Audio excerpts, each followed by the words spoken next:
इस वीडियो के अंत तक आप जानेंगे इस पाठ से संबंधित संपूर्ण जानकारी।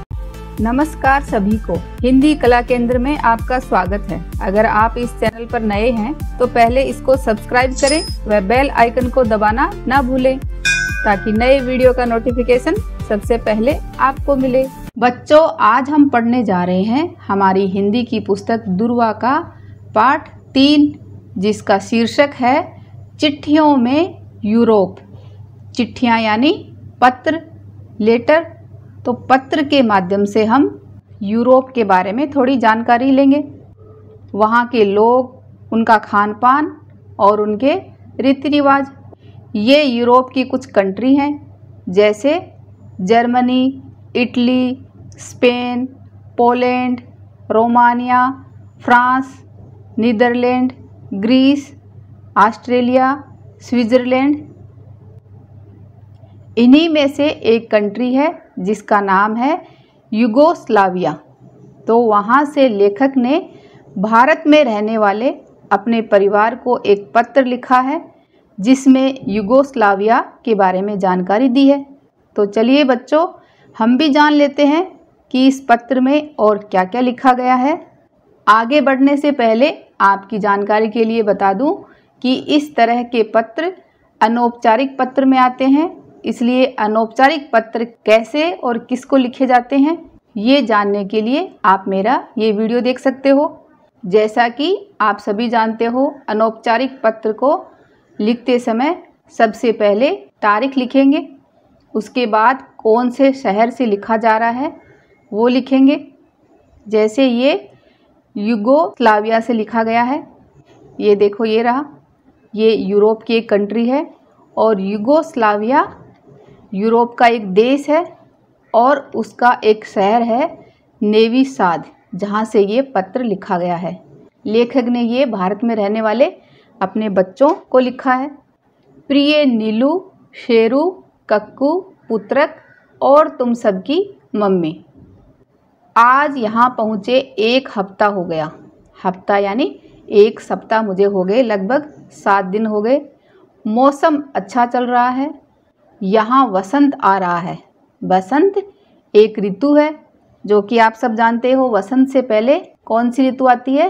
पतझड़, जिसमें पेड़ों से सारे पत्ते गिर जाते हैं, इसलिए सारे पेड़ नंगे खड़े हैं। इसलिए ये कहा गया क्योंकि पतझड़ में सभी पेड़ों से पत्ते गिर जाते हैं और जब वसंत ऋतु आती है तब सभी पेड़ों पर छोटी छोटी नई कोंपलें फूटने लगती हैं। एक अपनी विद्या जैसा पेड़ है। तो लेखक भारत में अपने बच्चों के लिए लिख रहे हैं, तो यहाँ से तुलना करते हुए कह रहे हैं कि जो विद्या जैसा पेड़, मोरपंखी जैसा पेड़, तो जैसा हमारे मोरपंखी जैसा पेड़ है वैसा ही यहाँ पर भी एक पेड़ है जो हरा है। एक और जो नए साल पर घर घर लगाया जाता है, फिर भी फूल आ रहे हैं। एक नीले और बैंगनी रंग का फूल है जो अपने यहाँ की सफ़ेद कुमुदनी जैसे होते हैं। सफ़ेद कुमुदनी कमल की तरह का एक जलीय पौधा जिसे हम वाइट लिली के नाम से जानते हैं। तो एक फूल वहाँ पर वैसा है जैसा भारत में सफ़ेद कुमुदनी है, कुछ लाल कुछ पीले, खुशबू नहीं होती। आज इतवार है, इतवार यानी आज रविवार है, संडे है। सो 1 बजे खाना खाकर आए और लिखने बैठ गए। आज हमने जो खाना खाया वह योगर्ट से शुरू हुआ। योगर्ट, ये देखो कुछ इस तरह का मीठा दही। तो लेखक अपने बच्चों को बता रहे हैं कि आज हमने खाना योगर्ट से शुरू किया। जैसा आइसक्रीम कप होता है वैसा बड़े कप में। रोज़ सूप होता है, उसमें सफ़ेद सेम जैसी यहाँ की बीन लंबी और पतली होती हैं, बरबटी जैसी। बरबटी यानी एक पतली लंबी फली होती है, तो उसी की तरह वहाँ सफ़ेद सेम होती है, किसमें? सूप में, जो अपने यहाँ की लंबी पतली बरबटी जैसी फली होती है। फिर आइसक्रीम। यही 3 कोर्स यानी यही 3 खाने रोज़ सुबह शाम होते हैं। खाते खाते उकताहट हो रही है। उकताहट यानी बेचैनी हो रही है, बोर हो गए सेम यही खाना खाते खाते। कभी कभी चावल होता है, स्ट्यू यानी करी के साथ खाने के लिए। एक दिन खरे सिक्के चिल्ले जैसी एक मिठाई आई। सिक्के चिल्ले जैसे हम बेसन का चिल्ला बनाते हैं तो अच्छी तरह वो करा सिका हुआ, उसी तरह की एक मिठाई आई। उसमें खट्टी बेरी का गुदा भरा था। सेवइयाँ पानी में उबली सूप में रहती हैं। और ब्रेड, सुबह ब्रेड बटर, मार्मलेड जो जेली की तरह होती है या शहद, 30 ग्राम की छोटी छोटी प्लास्टिक डिब्बियों में। तो इस तरह का खाना लेखक को वहाँ खाने के लिए मिलता है। शहर के बीच दूना नदी बहती है। तो वहाँ पर शहर के बीच में कौन सी नदी बहती है? दूना नदी। यह यूरोप के कई देशों में बहती है। नक्शे में देखोगे तो मिल जाएगी। नेवी साद, ये देखो शहर भी मिल जाएगा। हमने तुम लोगों के लिए इटली के सिक्के, यहाँ के सिक्के, एक सिक्का इंडोनेशिया का, मॉरिशस की कुछ टिकटें इकट्ठे किए हैं। तो लेखक को ये सब चीज़ें इकट्ठे करने का शौक़ है, इसलिए वो इनको जमा कर रहे हैं। चीज़ें यहाँ बहुत महंगी हैं। लोग कहते हैं मत खरीदो। क्यों कहते हैं लोग कि मत खरीदो? क्योंकि वहाँ पर भारत की तुलना में चीज़ें बहुत महंगी लग रही हैं। रोज़ बाज़ार से गुज़रते हैं तो तुम लोगों की याद आती है बच्चों को देखकर। वहाँ पर बाज़ार में बच्चों को देखकर लेखक को अपने बच्चों की याद आती है। नेवी साद शहर का नाम है जहाँ से लेखक चिट्ठी लिख रहे हैं। जो नदी है उसमें बड़े बड़े यात्री जहाज़ चलते हैं, इस देश के भी और हंगरी के भी।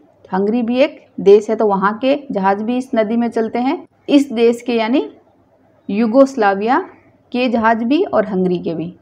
कल हमने देखे यहाँ फुटबॉल बहुत खेलते हैं। 14 से 20 अप्रैल तक यहाँ विश्व टेबल टेनिस चैम्पियनशिप होने वाली है। एक आध रोज़ देखेंगे, एक आध यानी गिनती में बहुत कम, तो कभी कभार देखेंगे। बाज़ार में 20-20 मंजिल, 10-10 मंजिल की बिल्डिंगें हैं। यहाँ इस शहर में हजारों वर्ष पहले आए भारतीयों की संतानें हैं। यूरोपीय मालूम होते हैं। यहीं की वेशभूषा, भाषा। तो लेखक अपने बच्चों को बता रहे हैं कि इस शहर में हजारों वर्ष पहले भारतीयों की संतानें आई हुई हैं जो यूरोपीय मालूम होते हैं और यहीं की वेशभूषा और भाषा को अपना चुके हैं। लड़के स्केटिंग के बहुत शौकीन हैं। यहाँ के लड़कों को स्केटिंग का बहुत शौक़ है। हमारे कमरे की खिड़की से खेल के मैदान दिखते हैं। इस समय एक मैदान में फुटबॉल मैच हो रहा है। एक टीम की वर्दी सफ़ेद है, वर्दी यानी उनकी ड्रेस, कपड़े सफ़ेद हैं और दूसरे टीम की लाल। मैदान यहाँ से लगभग आधा फलांग दूर है। फलांग दूरी का एक माप है। तो लेखक के कहने का अर्थ है कि जस्ट मेरे सामने ही है, पर हमारा कमरा 5वीं मंजिल पर है इसलिए साफ दिखता है। कमरे की खिड़की कमरे के बराबर ऊंची और चौड़ी है। अपने कमरे में लगी खिड़की के बारे में बता रहे हैं। अब हम लोग 22 हो गए हैं, 17 देश। लेखक कह रहे हैं कि अभी हम 22 लोग यहाँ पर हो गए हैं जो कि अलग अलग 17 देशों से आए हैं। कौन से देश हैं वो? Malta, Mauritius, Mexico, Bolivia, Nigeria, Mali, Angola, Bangladesh, Afghanistan, Egypt, Jordan, Indonesia, Bharat, चीन, कोरिया, थाईलैंड और साथ में नेपाल का एक लड़का है जो कि दुभाषिया है। दुभाषिया 2 भाषा बोलने वाला, जो 2 लोगों के बीच में वार्तालाप करवाता है। एक की भाषा सुनकर दूसरे को उसकी भाषा में रूपांतरण करके समझाएगा और जो वो आंसर देंगे वो पहले वाले को उनकी भाषा में समझाएगा। इसलिए कोई भी दुभाषिया जो होता है उसको 2 भाषाओं का ज्ञान होता है। तो नेपाल का एक लड़का है जो 2 भाषाओं का ज्ञान रखने वाला है और जिसका नाम क्या है? टंक प्रसाद ढकाल। कल हम लोग शहर से बाहर एक पोल्ट्री फार्म देखने जाएंगे यूनिवर्सिटी की बस से। कल दोपहर हमने शादी पार्टी के बाद घर जा रही एक दुल्हन भी देखी अपनी खिड़की से। कैसी थी वो दुल्हन? ये देखो, कुछ इस तरह की। सफ़ेद कपड़े पहने थी नीचे से ऊपर तक, सर पर सफ़ेद टोपी जैसी दिख रही थी। 50 लोग थे, 50 यानी लगभग 50 के करीब लोग थे। आगे के हाल बाद की चिट्ठी में लिखेंगे। तुम लोग गौतम से एरोग्राम मंगाकर हमको चिट्ठी लिखना। एरोग्राम क्या होता है? विदेश भेजी जाने वाली चिट्ठी। ये देखो कुछ इस तरह की। तो लेखक अपने बच्चों को कह रहे हैं कि आप लोग गौतम से इस तरह का एरोग्राम मंगाकर उसमें हमें पत्र लिखना। तुम सबको प्यार, अच्छे से रहना ताकि माँ को तकलीफ़ ना हो। तुम्हारा पापा। इस पत्र के लेखक हैं सोमदत्त। तो इन्होंने इस पत्र के माध्यम से हमें युगोस्लाविया के बारे में थोड़ी जानकारी दी। अभी बच्चों, आपके लिए एक सवाल है। इस पत्र के माध्यम से हमने जाना कि लेखक के कितने बच्चे थे। ये बात आप मुझे कमेंट बॉक्स में लिखकर बताना।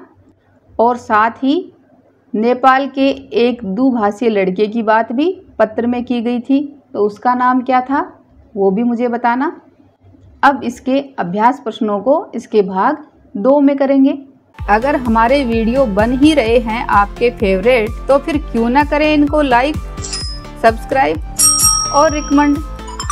हमें और बेहतर बनाने के लिए आप कर सकते हैं कमेंट। धन्यवाद।